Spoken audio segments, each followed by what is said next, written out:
let's look into another condition, DeQuervain disease. What is DeQuervain disease?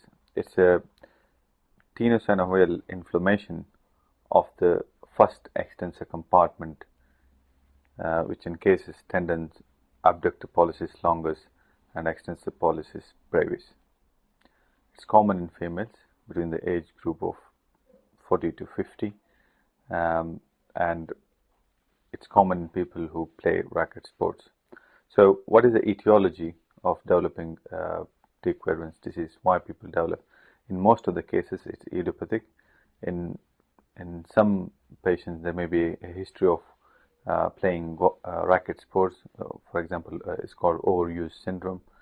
In some cases, it may be following trauma, or rarely in postpartum female patients. So if you look into the anatomy, in the wrist, on the dorsal aspect, there are 6 extensor compartments. The first compartment encases abductor pollicis longus and extensor pollicis brevis, and this is the compartment which is affected in DeQuervain disease. So what are the clinical features of DeQuervain disease? It's common in females between the age group of 40 to 50. Patients report often pain on the radial aspect of the wrist, aggravated by movements which provoke repeated wrist movements. So if we look into the examination finding, when you examine, the wrist may appear normal to look at, but when you start palpating, there may be tenderness in the radial aspect of the wrist, around the radial styloid area. There may be thickening of the tendon sheath, and there are 2 tests which are diagnostic value in DeQuervain disease. One is Finkelstein's test, and another one is a hitchhiker's sign. In Finkelstein's test, it's basically making a fist with the thumb including in the fingers, and extreme ulnar deviation will reproduce pain. And in the second part, actually it has a second part. In the second part of the test, you exclude the thumb in the making a fist, and once again, ulnar deviation will not cause the amount of pain it caused when while doing in the first part of the test. So that shows that the first compartment is affected in DeQuervain disease. And the other test, which is hitchhiker's test, is resisted extension of the thumb will reproduce pain on the radial aspect of the wrist. So what are the investigations which are useful in DeQuervain disease? The radiographs are often normal, so we generally don't request for radiographs, but certainly radiographs may be helpful in differentiating other pathologies. So there are certain differential diagnoses which you need to rule out. For example, arthritis at the base of the thumb, CMCG arthritis, scaphoid non-union, which is visible once again if you take an X-ray. There may be scaphoid non-union which may be visible. In those cases, there will be history of trauma as well.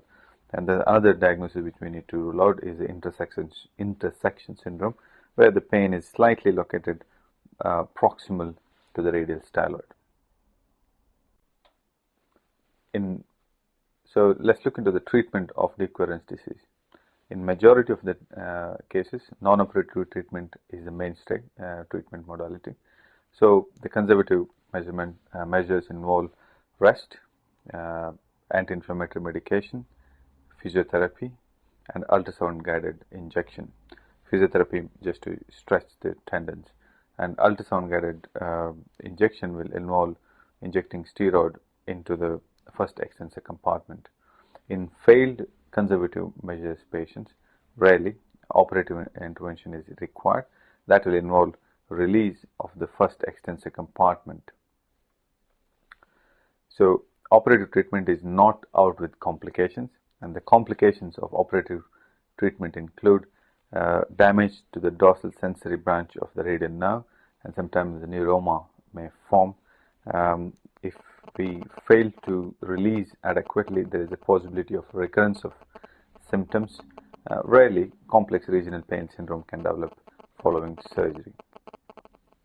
So, to conclude, in summary, DeQuervain disease is thickening and stenosing synovial inflammation of the covering of the first extensor compartment, which encases abductor pollicis longus and extensor pollicis brevis tendon. It's common in females between the age group of, say, 30 to 50. It's common in people who use racket sports.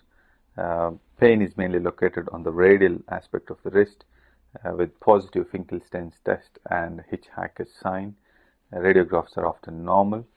Non-operative treatment is a mainstay treatment which involves rest, anti-inflammatory medication, thumb splint, physiotherapy, ultrasound guided injection, etc. And rarely operative treatment which involves release of the first extensor compartment. And this concludes the overall view of DeQuervain disease.